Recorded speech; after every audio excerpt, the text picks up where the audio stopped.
Hello students, welcome to Vigyanshala channel. मैं हूं HP आर्य और इस वीडियो में आज हम बात करने जा रहे हैं एक्सरसाइज 3.2 आपकी RBSc मैथ्स की जो बुक है 12th की, उसी में जिसका टॉपिक है मैट्रिक्स। टॉपिक वही है। लास्ट वाले वीडियो में मैंने इसमें 6th क्वेश्चन तक का सॉल्यूशन किया था। लास्ट वीडियो आप देख लेंगे 3.2 का। अब मैं इसके आगे के जो क्वेश्चन हैं उनको सोल्व करने जा रहा हूँ। तो बात करते हैं क्वेश्चन नंबर 7 की। इसमें दो अवयव दे रखे हैं, ए दिया है और बी दिया है, और ये कहता है कि सिद्ध कीजिए कि ए बी का ट्रांसपोज इक्वल टू बी ए का ट्रांसपोज। तो करना क्या है, ए और बी की गुणा करनी है, उनका ट्रांसपोज निकालना है, फिर बी का ट्रांसपोज और ए का ट्रांसपोज निकाल के उनकी गुणा कर देनी है और ये दोनों बराबर आएंगे। ये मैं आपको ट्रांसपोज जो था अवयव का, उसमें उसकी प्रॉपर्टी में मैं आपको बता चुका हूँ कि ऐसे अगर दो अवयव की गुणा होकर के उनका ट्रांसपोज लिया जाए तो वो रिवर्स ऑर्डर में हो जाता है।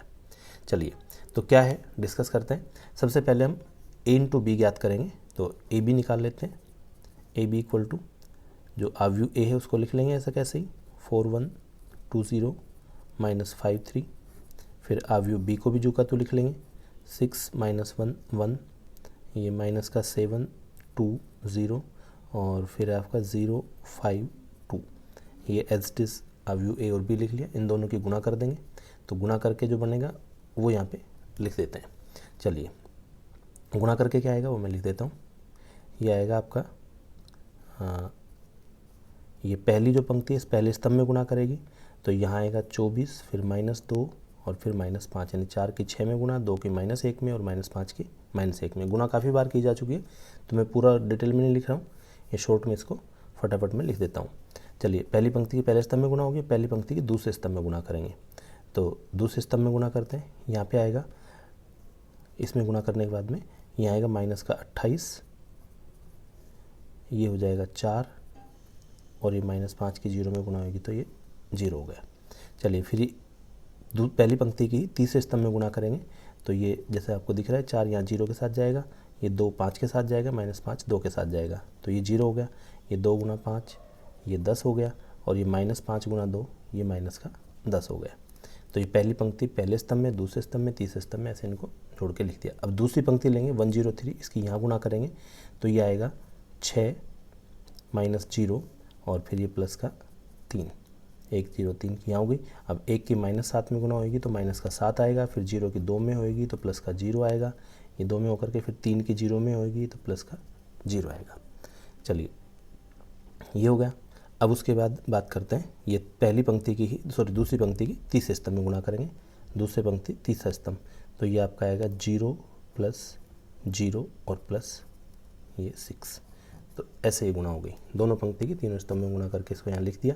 अब ये लिखने के बाद में इनको बस जोड़ करके यहाँ लिखना है, तो जोड़ के लिख देंगे। ये आपका ए बी हो गया।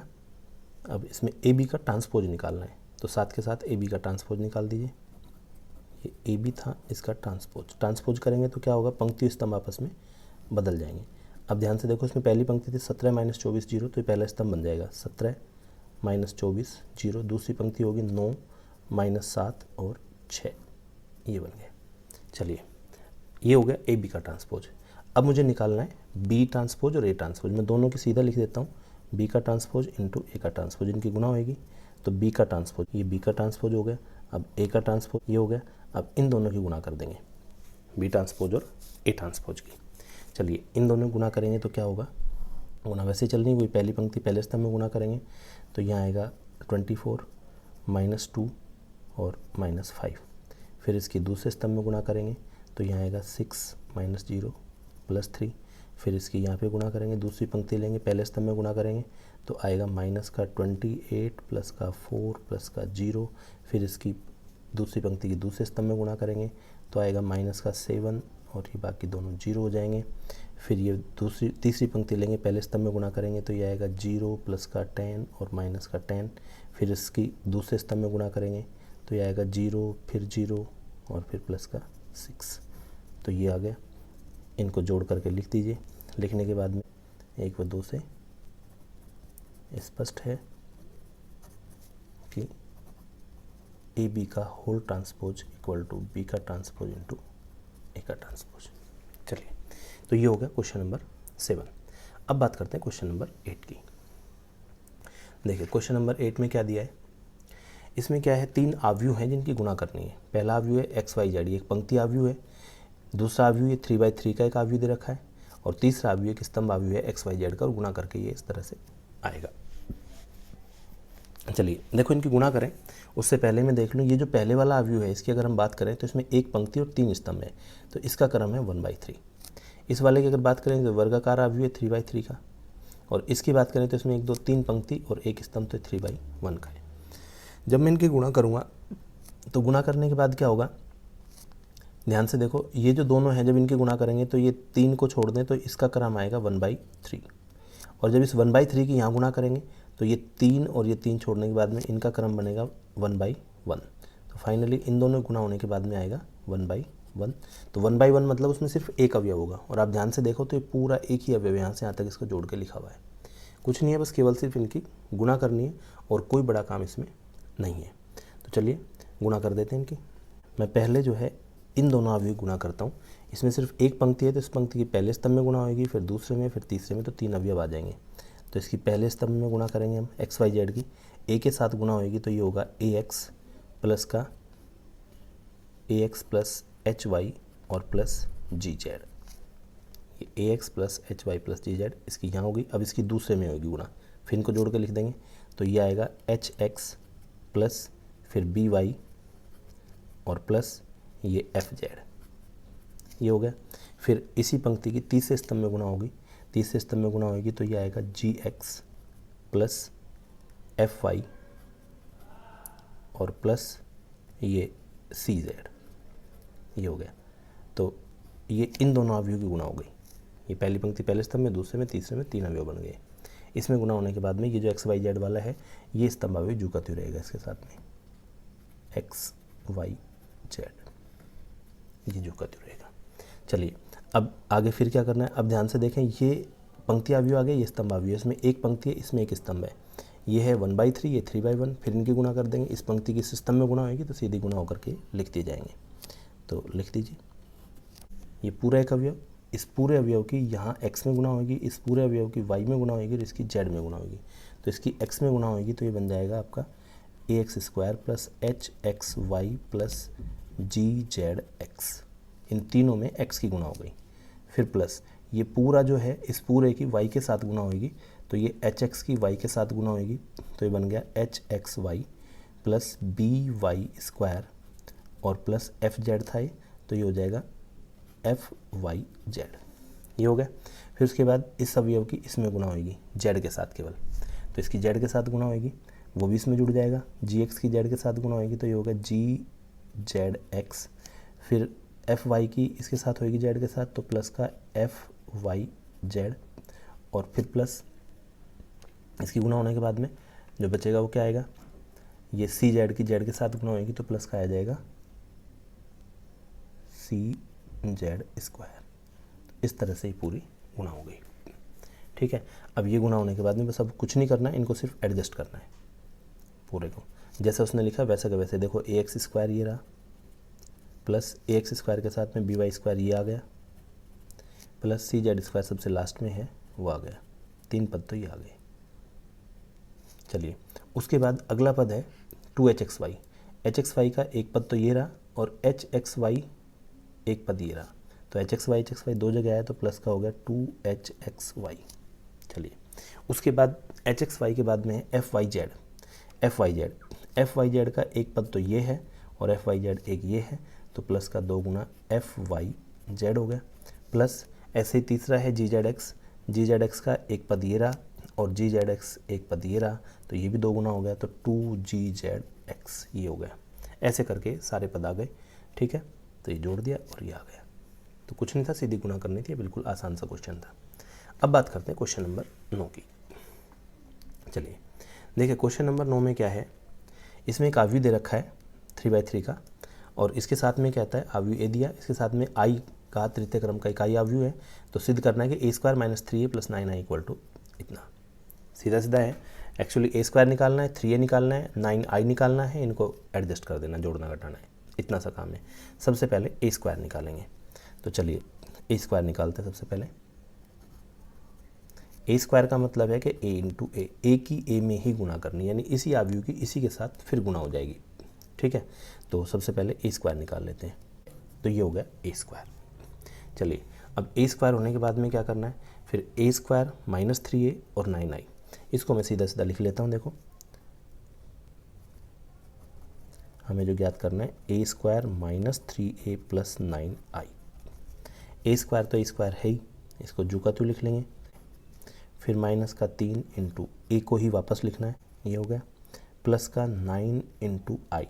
आई इसने बोला कि तृतीय क्रम का इकाई अवयव, इकाई अवयव होता है 1 0 0 0 1 0 और 0 0 1, तो ये हो गया। चलिए अब क्या है, ये ए एज इट इज़ जो का तो फिर भी रहेगा, माइनस 3 की इसमें पूरे में गुना हो जाएगी, 9 की इसमें गुना हो जाएगी, इनको गुना करके लिख दीजिए, ये हो गया। अब इनको बस जोड़ के घटा के लिखना है। ठीक है, चलिए जोड़ घटा करके इनको एडजस्ट करके लिख देते हैं। तो क्या होगा, जब इनको हम लिखेंगे, ये माइनस का 12, यहाँ से आएगा माइनस का 3 और ये होगा प्लस का 9, ये हो गए। ये 11 माइनस 6, 11 माइनस का 6 और ये प्लस का 0, यहाँ माइनस का 7, ये माइनस माइनस प्लस का हो जाएगा 9 और ये हो गया 0, ये तीनों अवयव। अब इस -5 की बात करें तो माइनस का 5, इसके साथ ये प्लस का हो जाएगा 6 और यहाँ होगा 0। फिर ये 4 के साथ में आएगा माइनस का 9 और यहाँ पे है प्लस का 9, ये हो गया। फिर उसके बाद ये 11 के साथ में माइनस का आएगा यहाँ 3 और ये आएगा प्लस का 0। उसके बाद ये वाला अवयव, यहाँ 11, इस 11 के साथ है माइनस का 9 और वहाँ है प्लस का 0। फिर ये 1 के साथ ये प्लस का 3 हो जाएगा, तो 1 प्लस 3 और प्लस 0। फिर ये माइनस का 6, इसकी बात करें तो ये माइनस का 6 और ये हो गया प्लस का 9, ये आ गया। अब बस इनको जोड़ करके लिखना है, ये हो गया। चलिए तो इस तरह से कुल मिलाकर के ये ए स्क्वायर माइनस 3 प्लस 9i हो गया, यही हमें इसमें सिद्ध करना था, ये हो गया। अब इससे अगला 10वें क्वेश्चन की बात करते हैं। देखिए क्वेश्चन नंबर 10 में क्या दिया है, इसमें 3 अवयव हैं, जैसा अभी पीछे क्वेश्चन नंबर 8 में आया था। एक पंक्ति अवयव है, एक 3x3 का अवयव है, एक स्तंभ अवयव है। इन तीनों गुणा करनी है और ये गुणा होकर के एक अवयव आएगा, जैसे उसमें आया था 1/1 का, और वो 0 के बराबर है। 0 को ये कहता है कि 0 शून्य अवयव है, तब ए का मान ज्ञात कीजिए। हम इसमें गुणा करेंगे, गुणा करके जो आ जाएगा उसके हिसाब से फिर उसको समीकरण बनेगी, उसको हल कर लेंगे। तो चलिए देखते हैं क्या होता है। पहले इस पंक्ति की इसमें गुणा करेंगे, ये पहली पंक्ति, इसमें एक ही पंक्ति है, पंक्ति अवयव है, इसकी पहले स्तंभ में, दूसरे में, तीसरे में गुणा करते जाएंगे। तो गुणा करने पे क्या होगा, देखो ये A41, ए की यहाँ गुणा करेंगे तो ये हो जाएगा आपका 2a, 4 की इसमें होगी तो प्लस का 4, 1 की 0 में होगी तो प्लस का 0। पहली पंक्ति पहले स्तंभ में, फिर पहली पंक्ति की दूसरे स्तंभ में, यानी a की 1 में तो ये a, प्लस 4 की 0 में तो 0 और 1 की 2 में होगी तो प्लस का 2, ये हो गया। फिर उसके बाद A41 की यहाँ पे गुणा होगी तो यहाँ आएगा आपका 2a और 4 की 2 में होगी तो प्लस का 8 और 1 की 4 में होगी तो माइनस का 4। ये पहली पंक्ति की तीनों में, इसमें एक ही पंक्ति तीनों में गुणा हो गई, ये हो गया।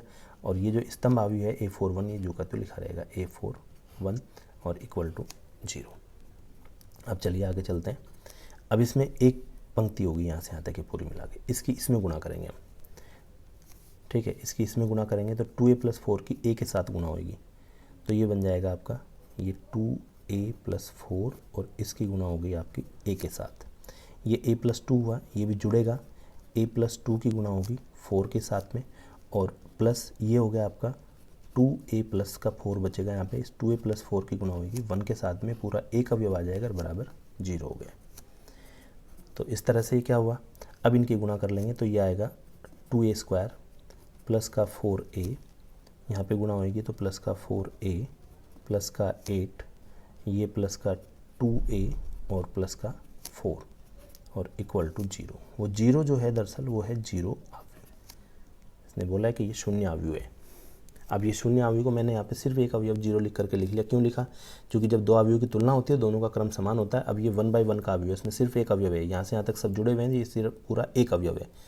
तो अब हम तुलना कर देंगे, तुलना करने के बाद देखो ये क्या बचता है, यहाँ पे आएगा 2a स्क्वायर, ये 4a और 2a, ये हो गया 10a 10a, और उसके बाद संख्या बच गया 8 और 4 12 बराबर 0। इसमें से भी 2 कॉमन आके कट जाएगा, तो ये हो गया ए स्क्वायर प्लस का 5a और प्लस का 6 बराबर 0। ये एक द्विघात समीकरण बन गई। हम इसके गुणनखंड कर लेंगे। इसके गुणनखंड आएंगे a+2 a+3 इक्वल टू 0। यहाँ से तुलना करेंगे तो a के 2 मान निकल जाएंगे, a इक्वल टू -2 और दूसरा आएगा a इक्वल टू -3। तो a की वैल्यू 2 या -3 में से कुछ होगी। तो ये हो गया क्वेश्चन नंबर 10। चलिए अब बात करते हैं क्वेश्चन नंबर 11 की।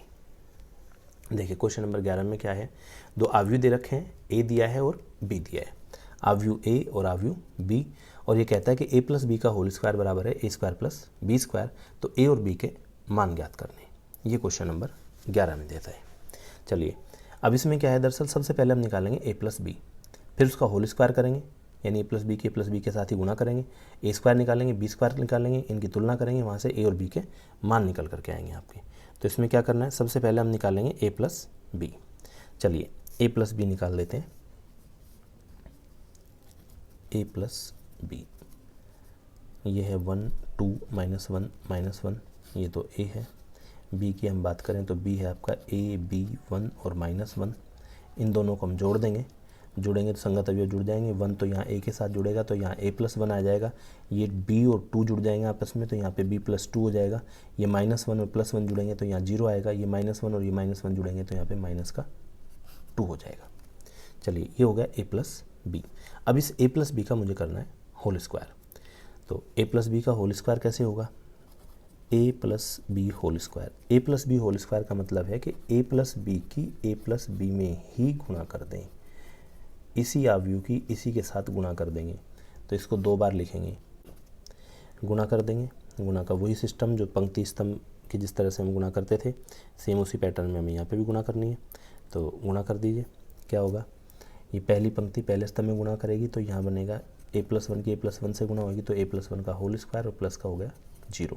फिर पहली पंक्ति की दूसरे में करेंगे तो a+1 की 0 में गुणा होगी तो 0 और 0 की इसमें होगी तो ये भी 0। फिर b+2 की यहाँ गुणा होगी तो ये b+2 into a+1, b+2 a+1 और -2 की यहाँ गुणा होगी तो -2 इंटू b+2, -2 इंटू b+2। फिर ये दूसरी पंक्ति की यहाँ गुणा होगी, ये मैं यहाँ से हटा लेता हूँ। जब इसकी गुणा करेंगे इसको 0 -0 को यहाँ लिख देते हैं क्योंकि ये इतना लंबा आ गया अवयव। अब इसकी गुणा यहाँ करेंगे तो b+2 की यहाँ गुणा होगी तो ये हो जाएगा आपका 0 और -2 की इसमें गुणा होगी तो ये आ जाएगा प्लस का 4। तो इनको एडजस्ट करके लिख दीजिए। तो इसको मैं समीकरण नंबर 1 डाल देता हूँ, ये हो गया a प्लस बी का होल स्क्वायर। अब मुझे निकालना है a स्क्वायर और b स्क्वायर। तो a स्क्वायर निकाल लेते हैं। a स्क्वायर का मतलब है कि a इंटू a की ही a के साथ गुणा।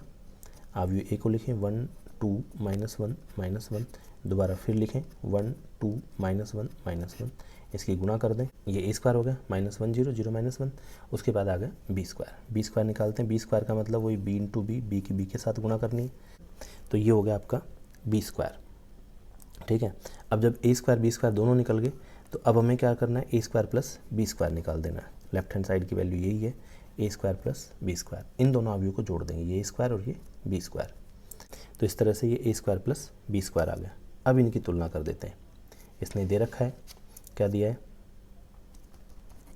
a plus B whole square equal to a square plus b square, ये दे रखा है। तो इसका मतलब ये हुआ कि हमें दोनों आव्यूह को बराबर रख देना है। a प्लस बी वाला जो आव्यूह आया था उसको लेंगे, a plus B whole square ये था, ठीक है, और ये हमारा आ गया a square plus b square, ये वाला आव्यूह और ये आव्यूह, इन दोनों को हम तुलना कर देंगे, यानी दोनों को हम बराबर रख देंगे। तो चलिए इन दोनों को हम बराबर रखते हैं, क्या आता है 1 और यहाँ b, तुलना कर देंगे। तुलना किसकी करनी है, संगत अवयवों की। तो संगत अवयवों की तुलना करने पर, संगत अवयवों की जब हम तुलना करेंगे तो साफ साफ दिख रहा है a-1 तो 0 के बराबर है, a-1 इक्वल टू 0। इसका मतलब a की वैल्यू तो आ गई 1, ये तो हो गया a। और दूसरा है b इक्वल टू 4, b साफ दिखाई दे रहा है, b इक्वल टू 4, ये b की वैल्यू आ गई। एक चीज़ ज़रूर ध्यान दे लेना इसमें, a और b की वैल्यू निकलने के बाद में हमने अवयव कि इन अवयवों की तुलना करने से वैल्यू निकाली है, ये वैल्यू इन वाले अवयवों को तो संतुष्ट करती है या नहीं करती, वो चीज़ एक बार हम ध्यान से देख लें। ए की वैल्यू 1, बी की 4, मैं यहाँ रख देता हूँ। ए को 1 रखूँ तो 1 + 2 + 1, ये हो गया 4। यहाँ ए को 1 रखूँगा तो 1 स्क्वायर और -1 तो वैसे कैंसिल हो गए, बी की वैल्यू 4 है तो ये बराबर आ रहा है। इस वाले में तुलना करेंगे तो ये भी आ जाएगा। तो इस तरह से ये क्वेश्चन नंबर 11 हो गया। अब बात करते हैं क्वेश्चन नंबर 12 की। 12वां क्वेश्चन देखिए। देखो 12वें क्वेश्चन में क्या है, इसमें एक आव्यूह दे रखा है। ये बड़ा इंपॉर्टेंट क्वेश्चन है और कई बार ये बोर्ड एग्जाम्स में आ चुका है। स्टेट बोर्ड में, सीबीएसई में, लगभग हर जगह, ये कम्पिटिटिव एग्जाम्स में, एनडीए के एग्जाम्स में बहुत बार इधर उधर कई बार पूछा जा चुका है क्वेश्चन। तो क्या है, इसमें एक आव्यूह दे रखा है ए इक्वल है 0 - 10x/2 10x/2 0। आई वही तत्समक आव्यूह है, चूँकि 2/2 का है तो आई जो होगा तत्समक आव्यूह वो भी 2/2 क्रम का होगा। तो इसमें लिखा है कि 2/2 क्रम का एक आई आव्यूह है, तो सिद्ध कीजिए कि i + a = i - a × ये हमें सिद्ध करना है। इसमें जो सिद्ध करना है, मैं सबसे पहले तो i + a निकाल लूँ, एक i - a निकाल लूँ और फिर ये गुणा करके निकाल लूँ। सबसे पहले मैं i + a निकाल लूँ, ये राइट हैंड साइड की वैल्यू निकल करके तैयार हो जाएगी। देखिए i = 1 0 0 1, ये i होगा 2/2 क्रम का है। अब मैं यहाँ पे सबसे पहले निकालूँ i + a। i + a का मतलब 1 0 0 1 और प्लस a वाला जो आव्यूह था उसको यहाँ जोड़ दूंगा, 0 10x/2 माइनस का 10x/2 और 0।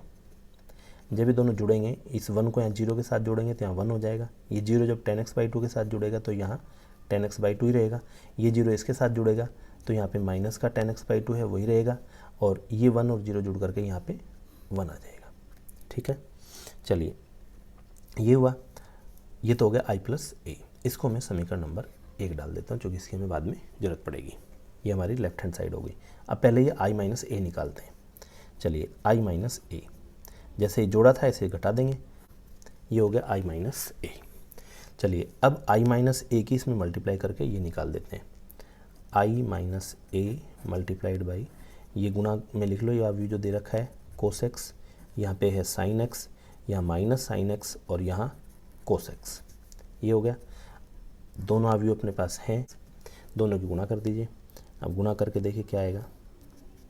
ये पहली पंक्ति की पहले स्तंभ में गुणा होगी 1 की cos x के साथ में, इसकी हो जाएगी तो 1 × cos x तो cos x ही हो गया, प्लस का ये sin x और इसकी गुणा होगी तो sin x × 10x/2। ये पहली पंक्ति पहले स्तंभ में, पहली पंक्ति दूसरे स्तंभ में, तो 1 की -sin x के साथ में गुणा होगी तो माइनस का तो आएगा sin x और 10x/2 किसके साथ गुणा होगी तो प्लस का cos x और × 10x/2। फिर ये दूसरी पंक्ति और पहले स्तंभ की गुणा होगी, दूसरी पंक्ति पहले स्तंभ की गुणा होकर के देखो क्या आएगा, -10x/2 की cos x में गुणा होगी तो ये माइनस का हो गया cos x × 10x/2 और 1 की sin x में होगी तो प्लस का sin x। फिर इसकी यहाँ गुणा होगी तो ये माइनस माइनस प्लस हो गया, यानी प्लस का आएगा sin x × 10x/2 और 1 की cos x में तो प्लस का cos x। तो इस तरह से गुणा होकर के आ गया। अब इनको एडजस्ट करना है, कोई ज़्यादा बड़ा काम नहीं है। इस 10x/2 को मैं sin x/2 अपन cos x/2 लिख लेता हूँ। तो यहाँ cos x जो का तो रहेगा प्लस का sin x, 10x/2 की जगह हो जाएगा sin x/2 upon cos x/2। ये ही चारों जगह करना है, ये हो गया। चलिए अब इसमें लघुत्तम लेना है। लघुत्तम आएगा cos x/2, और जब cos x/2 लघुत्तम आएगा तो देखो क्या होगा। इस वाले अवयव की बात करता हूँ, यहाँ लघुत्तम आ गया cos x/2, तो ये हो गया cos x तो था ही इंटू cos x/2 और ये प्लस का sin x sin x/2, ये हो गया, ये पहले वाला अवयव। ठीक है, अब बात करते हैं, आगे चलते हैं। यहाँ भी cos x/2 ही लघुत्तम आएगा। चलिए यहाँ भी cos x/2 को लघुत्तम ले लेते हैं। ये जो cos x/2 है ये हर जगह जुका तो ये लघुत्तम में ऐसे ही रहेगा। ऊपर जो अंश में जो आया है, ये अंश में हर जगह फॉर्मूला बन गया। आप ध्यान से देख लो, जैसे इसको देखें cos x/2 प्लस का sin x × sin x/2, तो cos a cos b plus sin a sin b। अब ये सीधा फॉर्मूला है, क्या है, cos a cos b plus sin a sin b, cos a minus b का फॉर्मूला होता है। तो ये हो गया cos x - x/2 और नीचे cos x/2। ऐसे यहाँ अगर देखेंगे ये माइनस में था, माइनस का cos x sine x by to, sine x cos x by to. इसको देखो ध्यान से, ये sine A cos B minus cos A sine B, sine A cos B यहाँ लिखा है, पहले लिखा है कोस A sine B, sine A cos B minus cos A sine B, sine A minus B. तो ये वाला बनेगा sine x minus x by two, और इसके नीचे भी क्या लिखा है, कोस एक्स बाई टू लिखा है। ऐसे यहाँ पे आ जाए, इसको भी ध्यान से देखोगे तो ये लिखा है देखो, कोस ए साइन बी और minus sign A cos B. इसमें से दरअसल माइनस कॉमन लेंगे, जब इसमें से माइनस कॉमन ले लेंगे तो ये तो प्लस का हो जाएगा साइन ए कोस बी, और ये माइनस का हो जाएगा sign A cos B minus cos A sine B. Sine A cos B minus cos A sine B, वही साइन का बन गया फॉर्मूला। तो sine x minus x by to ये हो गया, और अपॉन में इसके भी कोस एक्स बाई टू आएगा। नीचे भी सेम वही कंडीशन है, sine A sine b plus cos A cos B plus sine A sine b cos a minus b का फॉर्मूला हो गया यहाँ पे भी। तो ये हो गया cos x minus x by two और upon cos x by two. तो ये बन गया। अब इसको अगर ध्यान से देखोगे, देखो x minus x by two, तो ये केवल एक्स बाई टू बच जाएगा, ठीक है। तो ये बच गया आपका, ऊपर बचेगा कोस एक्स बाई टू, और इसके नीचे भी क्या लिखा है, कोस एक्स बाई टू। यहाँ देखें तो ये साइन एक्स बाई टू बच गया ऊपर, साइन एक्स बाई टू, और इसके नीचे लिखा है आपका कोस एक्स बाई टू, ठीक है। उसके आगे चलते हैं, यहाँ पे देखें तो ये माइनस में बचा है, माइनस का ऊपर तो बचा है साइन एक्स बाई टू, और नीचे लिखा है कोस एक्स बाई टू। यहाँ कोस एक्स बाई टू ये प्लस का ही है, और इसके नीचे भी कोस एक्स बाई टू, ये बच गया। अब इसको एडजस्ट कर दो, कोस एक्स बाई टू कट के यहाँ 1 बचेगा, ये साइन अपॉन कोस 10 हो गया, तो यहाँ पे हो गया माइनस का 10 एक्स बाई टू, यहाँ पे साइन अपॉन कोस 10, तो ये प्लस का 10 एक्स बाई टू, और यहाँ पे कोस अपॉन कोस ये 1 हो गया, ये बन गया। और इसको अगर हम ध्यान से देखेंगे तो जो स्टार्टिंग में हमने आई प्लस ए निकाला था, आप एक बार इसको देखो, आई प्लस ए को जो सबसे पहले हमने निकाला था आई प्लस ए, ये समीकरण नंबर 1 था, ये वही आ गया 1 minus 10x by two 10x by two 1, और यहाँ पे भी वही आ गया 1 minus 10x by two 10x by two और 1 आ गया, ठीक है। इसको ध्यान से देखने पे ये उसी के बराबर आ गया, तो ये बराबर हो गया आई प्लस ए। बस ये काम था इसमें। तो करना क्या था, जो दे रखा था उसमें सबसे पहला काम था आई प्लस ए निकाला। मैं वापस से बता देता हूँ फटाफट, आई प्लस ए, आई 1 0 0 1 लेके इनको जोड़ दिया, जोड़ करके ए निकाल लिया। उसके बाद आई माइनस ए निकाला। आई माइनस ए क्यों निकाला, क्योंकि जो सिद्ध करना था उसमें लेफ्ट हैंड ये राइट हैंड साइड में आई माइनस ए और इनटू ये था, तो पहले आई माइनस ए निकाल लिया, फिर इस आई माइनस ए वाला जो अवयव है इसकी इसमें गुना कर दी। बस मैंने किससे ये किया, गुना किए। गुना करने के बाद में जो एक चीज़ याद रखनी है वो सिर्फ इतनी सी है कि 10x बाई टू को हमें गुना करने के बाद में ये 10x बाई टू को sin x by two upon cos x by two लिख लेना है, कोई बड़ा काम नहीं है। उसके बाद में sin x by two upon cos x by two लेकर अगली बार लघुत्तम लेना है। लघुत्तम लेने के बाद में फॉर्मूले बन जाएंगे। फॉर्मूले बनने के बाद में यहाँ पे cos x बाई टू बन गया, यहाँ sin x बाई टू बन गया, तो cos अपॉन cos तो कट के 1 हो गया और sin अपॉन cos 10 हो गया। इस तरह से जा करके ये सिद्ध हो जाता है। तो ये हो गया आपका क्वेश्चन नंबर 12। अब मैं बात करता हूँ क्वेश्चन नंबर 13 की। देखो क्वेश्चन नंबर 13 पे आ जाते हैं। 13वें क्वेश्चन में क्या है, इसमें एक अवयव दे रखा है a और एक i भी इसने दे रखा है, i इक्वल टू 1 0 0 1, वही द्वितीय क्रम का अवयव है।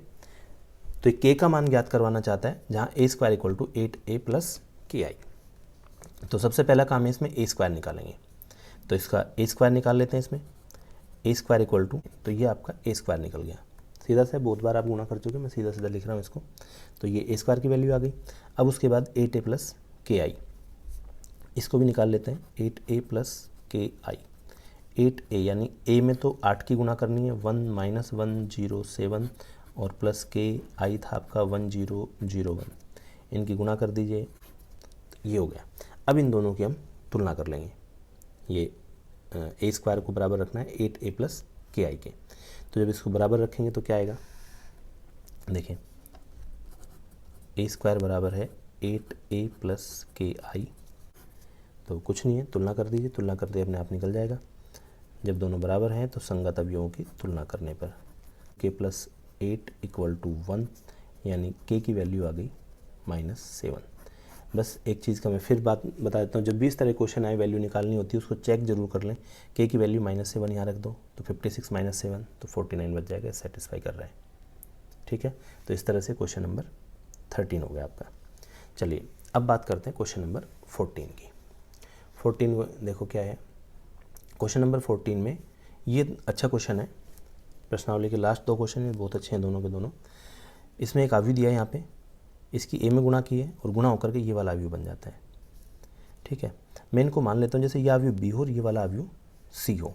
सबसे पहले मैं यही मानूंगा, अगर ये बी और सी है तो इसका मतलब क्या हुआ, ये बी ये ए, यानी यहाँ हो गया बी ए और इक्वल टू हो गया सी, ये हो गई कंडीशन। अब बी ए इक्वल टू सी, अब देखो क्या है, बी का क्रम, बी का क्रम कितना है, बी है 1 2 3, 3 तो पंक्तियां हैं और स्तंभ 2 हैं, 1 2, तो बी का क्रम है 3/2। सी का क्रम, सी का क्रम है आपका 3/3। अब बी और ए की गुणा होकर के, मैंने जैसे बताया ये बी ये ए और इनकी गुणा होकर के सी आता है, बी का क्रम है 3/2। बी और ए की गुणा होगी तो ए का क्रम 2/ कुछ होना चाहिए। अब गुणा होकर के यहाँ क्या आ रहा है 3/3। ये जो दोनों जो आंतरिक वैल्यूज़ मान होते हैं ये दोनों बराबर होने चाहिए, इनर वैल्यूज़, यानी इसमें स्तंभों की संख्या इसमें पंक्तियों की संख्या बराबर होगी। तो कन्फर्म है कि ए का जो क्रम होगा, ए में पंक्तियों की संख्या उतनी होगी जितनी बी में स्तंभों की संख्या होगी, यानी ए में पंक्तियों की संख्या हो गई 2, तो इसमें 2 तो पंक्तियाँ होनी चाहिए। दूसरी बात, चूँकि बी ए की गुणा होकर के सी आता है और सी का क्रम 3/3 है, तो स्वाभाविक है यहाँ 3 होना चाहिए, चूँकि गुणा होने के बाद में जो संख्या यहाँ होती हैं उसी से क्रम निर्धारित होता है। तो 3/3 का तब बनेगा जब ए में पंक्तियों स्तंभों की संख्या 3 हो गई। अब ये जो बी इक्वल टू सी है, ये गुणन केवल तभी संभव होगा जब ए का क्रम 2/3 हो। तो यहाँ ही चीज़ लिखनी है, बी का क्रम 3/2 है, सी का क्रम 3/3 है। अतः गुणन बी ए इक्वल टू सी केवल तभी संभव है, केवल तभी संभव है जबकि ए का क्रम 2/3 हो। ए का क्रम 2/3 होना चाहिए। अब 2/3 यानी इसमें 2 पंक्तियां 3 स्तंभ है, तो अब मैं इसको मान लूँगा 2 पंक्ति 3 स्तंभ के आधार पर।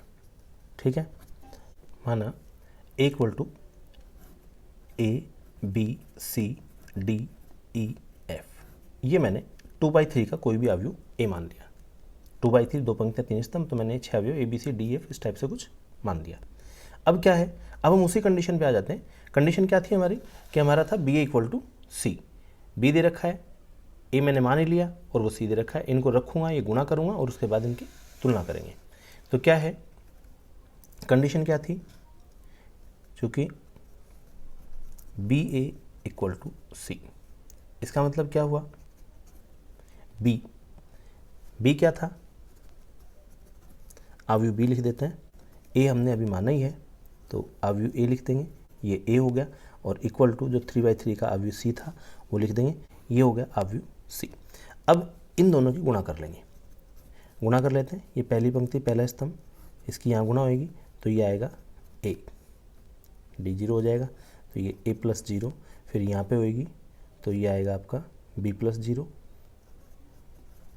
फिर इसकी यहाँ पे गुणा होएगी तो ये आएगा सी प्लस 0, 2 - 1 की यहाँ होएगी तो ये हो गया 2a और माइनस डी, फिर 2 - 1 की यहाँ होएगी तो ये 2b माइनस ई, ये हो गया कुल मिलाकर के बी ए इक्वल टू वही सी एज इट इज़ रहेगा ही। अब तुलना करनी है, ये तुलना करने के बाद जो रिजल्ट आ रहे हैं, पहली पंक्ति की तुलना करने पे ए का मान आ गया, बी का आ गया, सी का आ गया, तो सीधा आगे तीनों तुलना करने पर।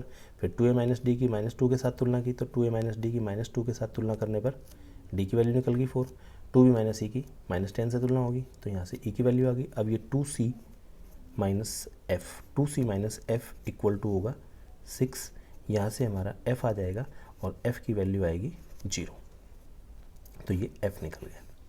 ये 6 अवयव थे, इसके 6 के 6 अवयव निकल चुके हैं। हमें कहीं को चेक करके भी देखना हो तो मैं कोई वैल्यू रख करके एक जगह देख लूँगा। -3a + 4d यहाँ रख देता हूँ, -3a यानी -3, 4d यानी 16, तो 16 - 3 13 आ जाएगा, ये आ रखा है। तो ऐसे चेक करके देख सकते हैं। बाकी अवयव आगे सारे, तो यहाँ पे मुझे अवयव ए लिखना है। आता है अभीष्ट अवयव ए इक्वल टू ए, वही 2/3 का अवयव जो का तो लिख दीजिए। ये अवयव आए गए सारे ए बी सी, तो ये ए की वैल्यू 1, फिर बी की वैल्यू -4, सी की वैल्यू 3, फिर उसके बाद था डी आया 4, डी के बाद ई आया -2 और एफ आ गया 0। तो इस तरह से अवयव ए हो गया 1 - 4 3 और 4 - 2 0। ई की वैल्यू +2 आएगी, तो यहाँ पे प्लस का 2 आएगा, -2 नहीं आएगा। तो ये आपका आंसर हो गया। तो इस तरह से ये क्वेश्चन नंबर 14 हो गया।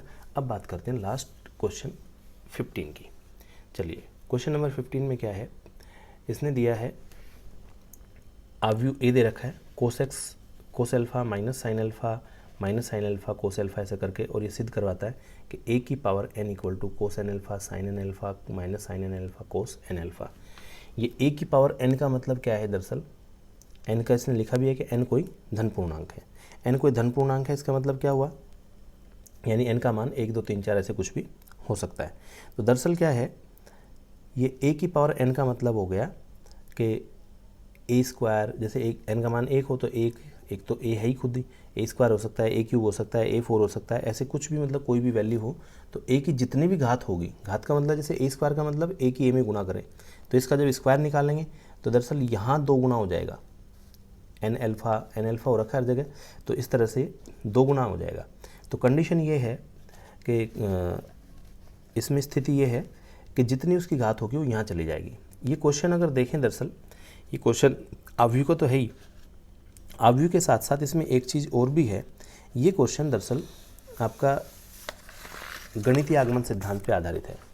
इसका सॉल्यूशन जो होगा वो ऐसे नहीं निकलेगा, इसको गणितीय आगमन सिद्धांत के आधार पे हमें हल करना पड़ेगा, उससे जाकर के क्वेश्चन हमारा हल होगा गणितीय आगमन सिद्धांत के आधार पर। तो देख लेते हैं एक बार कैसे होगा। इसीलिए इंपॉर्टेंट बन जाता है क्वेश्चन, कहने को तो मैट्रिक्स का क्वेश्चन है दरअसल, लेकिन ये गणितीय आगमन सिद्धांत से होगा, तो इसीलिए ये इंपॉर्टेंट क्वेश्चन है, ये इसमें खास बात है। चलिए देखते हैं क्या है। गणितीय आगमन सिद्धांत के आधार पर इसको सिद्ध करना है, तो हमें गणितीय आगमन सिद्धांत याद रखना पड़ेगा क्या है। आपको गणितीय आगमन सिद्धांत के स्टेप्स ध्यान होने चाहिए। जो चीज़ दे रखी है उसको कथन को जैसे Pn मान लें, n = 1 के लिए उसको सिद्ध करें। जब वो n के लिए सत्य सिद्ध हो जाए तब फिर हम उसको दिखाते हैं कि भाई ये n की हर वैल्यू के लिए उसके जनरलाइजेशन करते हैं। 2 स्टेप्स में वो चलता है। मैंने कई सारी बुक्स में इधर उधर सॉल्यूशंस देखे हैं, उसमें वो n = 1 के लिए कर देगा, फिर a² निकाल देगा, a³ निकाल देगा, फिर बाद में लिख देगा कि बाकी सभी के लिए ऐसा होगा। ऐसा नहीं होता है, बिल्कुल सरासर गलत है। तो सीधा सा क्या है, गणितीय आगमन सिद्धांत के आधार पर ही चलते हैं। माना देखो a to the power n equal to, देखो a की पावर n को कथन Pn से निरूपित किया जाता है। मैं यहाँ Pn लिखूँ, आपको ध्यान आ जाएगा कि ये गणितीय आगमन सिद्धांत में ऐसा होता था, उसको Pn लिखा जाता था, निरूपित किया जाता है,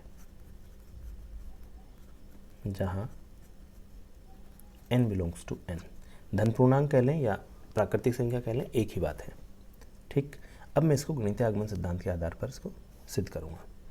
अब देखो n = 1 पर, n = 1 पर क्या होगा, LHS, ये जो चीज़ है n = 1 पर LHS होगा a की पावर 1, यानी a की पावर 1 यानी a हो गया। ठीक, और RHS की बात करें तो RHS क्या होगा, इसमें n की वैल्यू 1 रखूँगा तो ये बन जाएगा आपका cos 1 alpha minus sine 1 alpha sine 1 alpha और यहाँ कोस 1 अल्फ़ा, यानी n की जगह 1 रख देना है। तो फाइनली ये एक तरह से क्या हो गया, कोस अल्फ़ा माइनस का साइन अल्फ़ा कोस अल्फ़ा, और ये a ही बन गया। तो RHS a यानी वही LHS, तो RHS LHS बराबर होगी। इसका मतलब ये हुआ कि P1 सत्य है। n = 1 पे LHS RHS दोनों बराबर आती हैं, तो इसको n = 1 का मतलब P1 बन गया, तो P1 हमारा सत्य हो गया। अब मुझे आगे बात करनी, इसका मैं जनरलाइजेशन पे चलता हूँ। अब गणितीय आगमन सिद्धांत क्या कहता है कि जब वो कथन n=1 के लिए सत्य हो तो हम मानते हैं कि n=m पर वो सत्य है। तो मैं मान करके चलता हूँ और फिर उसको जनरलाइजेशन किया जाता है कि माना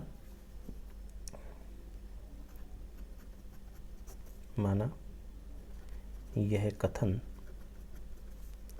n=m पर सत्य है, n=m पर सत्य है। इसका मतलब ये हुआ कि n=m पे होगा तो कथन को हम लिखेंगे pm, और कथन pm क्या हो जाएगा कि a की पावर m, कुछ नहीं करना, बस n की जगह केवल m रख देना उसमें, a की पावर m इक्वल टू यहाँ हो जाएगा cos m alpha minus sine m alpha sine m alpha cos m alpha. इसको मैं समीकरण नंबर 1 मान लेता हूँ। ये n=m पे मैंने सत्य मान लिया। तब n=m प्लस 1 पर, n=m+1 पर जो कथन है pm+1 वो क्या बन जाएगा, pm+1 होगा a⁴m+1 इक्वल टू, यहाँ m की जगह m+1 हो जाएगा तो ये बन गया cos m+1 alpha minus sine m+1 alpha, यहाँ साइन m+1 अल्फ़ा और यहाँ कोस m+1 अल्फ़ा। ये बन गया। अब जिन्होंने अच्छे से PMI को पढ़ा है, ये मैथमेटिकल इंडक्शन को, गणितीय आगमन सिद्धांत को, उनको अच्छे से ध्यान होगा कि ये स्टेप्स होते हैं। n=1 पे पहले कथन को सत्य दिखाया जाता है, फिर उसके बाद हमें n=m पर सत्य मानकर और n=m+1 पर सिद्ध करके दिखाते हैं। इसके आधार पर ये होगा, इस कथन PM के आधार पर pm+1 को मैं सत्य सिद्ध करके दिखाऊंगा। यही बस गणितीय आगमन का सिद्धांत है और यही महत्वपूर्ण पद होता है इसमें कि इसको सिद्ध करना। तो मैंने n=m पर इसको सत्य मान लिया है और n=m+1 पर कथन क्या बनेगा वो लिख दिया। अब मैं सिद्ध करके दिखाऊंगा कि ये सत्य है। अब इसको सिद्ध करने के लिए क्या है, इसकी LHS लेकर के चलेंगे हम। अब देखो LHS2 मतलब इस वाले समीकरण की LHS ले रहा हूँ मैं। LHS2 है a⁴m+1 और a⁴m+1 को मैं लिख सकता हूँ कि a⁴m × a। ठीक है। अब a⁴m × a का मतलब क्या हुआ, इसका मतलब है कि जो a⁴m वाला था वो अवयव और a वाला अवयव, इन दोनों की गुणा करनी है। तो मैं इनको यहाँ लिख देता हूँ, ये हो गया। अब मुझे इन दोनों गुणा करनी है और ये गुणा होकर के ये आ जाना चाहिए, बस ये काम हो जाएगा इसका। चलिए अब इनकी गुणा करनी है। ये पहली पंक्ति पहले स्तंभ में गुणा होगी तो यहाँ बनेगा cos m alpha into cos alpha और ये माइनस का आएगा sine m alpha into sine alpha. Cos m alpha की इसमें गुणा, साइन m अल्फ़ा की इसमें गुणा हो गई। अब पहली पंक्ति की दूसरे स्तंभ में गुणा होगी तो यहाँ आएगा आपका कोस m अल्फ़ा की साइन अल्फ़ा में cos m alpha sine alpha, फिर साइन m अल्फ़ा की कोस में तो प्लस का sine m alpha cos alpha. फिर उसके बाद दूसरी पंक्ति पहले स्तंभ तो माइनस का sine m alpha, sine m alpha की कोस अल्फ़ा में कोस अल्फ़ा और ये प्लस, ये भी माइनस हो जाएगा, माइनस का कोस m अल्फ़ा साइन अल्फ़ा। फिर इस दूसरी पंक्ति की दूसरे स्तंभ में तो ये माइनस का आएगा, माइनस का sine m alpha sine alpha और ये प्लस का हो गया cos m alpha into cos alpha. तो ये गुणा होकर के आ गया। चलिए अब इनको जोड़ के लिख देते हैं। क्या आएगा जोड़ के लिखने के बाद में, देखो इसको ध्यान से देखो, कोस ए कोस बी माइनस साइन ए साइन बी, तो कोस ए प्लस बी का सूत्र हो गया, यानी ये बन गया कोस m अल्फ़ा और प्लस अल्फ़ा। कोस ए तो है m अल्फ़ा और b है alpha, sine m alpha sine alpha, तो कोस ए कोस बी साइन ए साइन बी। ठीक, इसको देखोगे तो इसमें से माइनस कॉमन लेंगे हम, माइनस कॉमन लेने के बाद में दोनों प्लस के हो गए तो sine A cos B plus cos A sine B, ये साइन ए प्लस बी हो गया, यानी माइनस का बन गया sine m alpha plus alpha. ऐसे ही यहाँ पे फाइनली ये बन गया, यहाँ पे देखो कोस, इसमें से अल्फ़ा को बाहर कॉमन ले दूँ तो ये हो गया m+1 अल्फ़ा, यहाँ पे हो गया माइनस का साइन m+1 अल्फ़ा, यहाँ हो गया साइन m+1 अल्फ़ा और नीचे हो गया कोस m+1 अल्फ़ा। ठीक है, और ये जो आया यही Pm+1 की राइट हैंड साइड थी। ठीक, तो ये बन गया RHS2 के बराबर आ गया, यानी left hand side right hand side के इक्वल आ गई।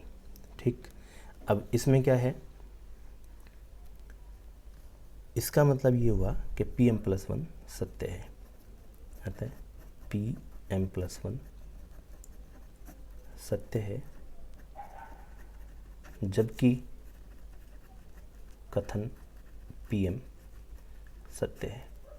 ये बिल्कुल फिक्स लैंग्वेज होती है, पूरा फिक्स, ये स्टेप्स इसके फिक्स हैं गणितीय आगमन सिद्धांत से सिद्ध करने के। यहाँ इसमें am का यूज़ होता है, इसमें जो कथन Pm था उस Pm कथन का यहाँ यूज़ हुआ। am की वैल्यू मैंने कथन Pm से रखी, तो मैं यहाँ लिख भी सकता हूँ कि ये कहाँ से आया, कथन Pm से, ये चीज़ वहाँ से ली। तो Pm+1 तब सत्य है जब Pm सत्य हो, चूँकि मैंने am की वैल्यू ये मान्य था कि भाई सत्य है, तो ये यूज़ किए मैंने, इसके आधार पर ये जा करके बना। तो अगर am इक्वल टू ये है तो am+1 की वैल्यू ये बनती है। इसका मतलब ये तब सत्य है कि जब वो Pm सत्य है। ठीक, तो Pm+1 सत्य होगा जबकि ये सत्य है। तो अब ये गणितीय आगमन सिद्धांत के आधार पर कहा जा सकता है, यही गणितीय आगमन सिद्धांत की शर्त है कि अगर P1 सत्य हो और Pm के सत्य होने पर Pm+1 सत्य हो, तो गणितीय आगमन सिद्धांत के आधार पर n के हर वैल्यू के लिए सत्य होगा।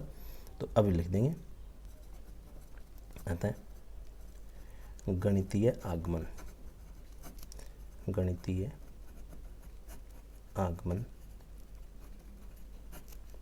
सिद्धांत से कथन Pn, जिसको हम मान करके चले थे, कथन Pn n के प्रत्येक धन पूर्णांक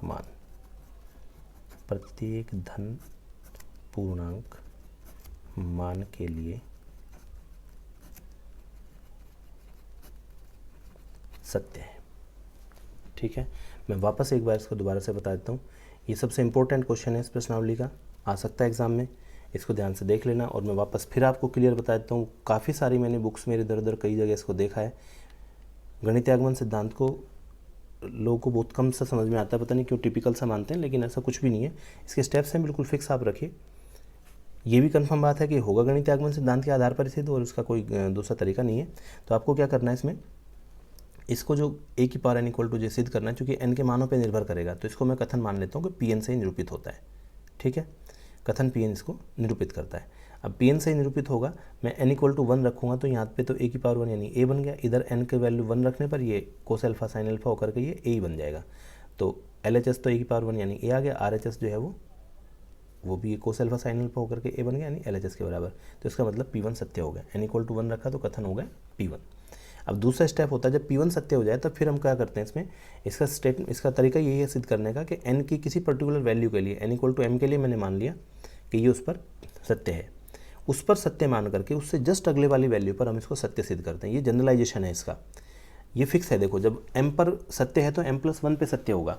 अब आप ये मान लीजिए कि n इक्वल टू m की वैल्यू अगर 1 है, अगर ये 1 पे सत्य है, अगर ये n इक्वल टू 1 पे सत्य है तो 2 पे हो गया, 2 पे हुआ तो 3 पे हो गया, क्योंकि उससे अगले वाले पे हो जाएगा, 3 पे होगा तो 4 पे भी हो जाएगा, यानी आगे के पूरे जनरलाइजेशन हो गया, हर पार्ट के लिए, हर वैल्यू के लिए आगे के लिए सत्य सिद्ध हो गया। लेकिन n इक्वल टू 1 पे सत्य सिद्ध करने के लिए सबसे पहले ये स्टेप दिखाना होता है कि n इक्वल टू 1 पे इसको सत्य सिद्ध करना होता है। बाकी इसके आधार पे होता है, m पे सत्य मान करके m+1 पर इसको सत्य सिद्ध करना होता है। ये हो गया। जब ये Pm+1 सत्य हो जाए तो उसके बाद ये स्टेटमेंट लिखना है कि गणितीय आगमन सिद्धांत के अनुसार ये n के प्रत्येक मान के लिए सत्य है। तो इस प्रकार से जो आपकी एक्सरसाइज थी 3.2, ये यहाँ पर आकर के इसका लास्ट क्वेश्चन था 15, तो यहाँ तक ये पूरी हो गई। इसमें फिर भी कोई प्रॉब्लम आपको रह जाती है, कहीं कोई समस्या है, कोई क्वेश्चन समझ में नहीं आया, कोई दिक्कत हो, तो आप मुझे पूछ सकते हैं, मैसेज कर सकते हैं या कॉल करके पूछ सकते हैं। चलिए, धन्यवाद।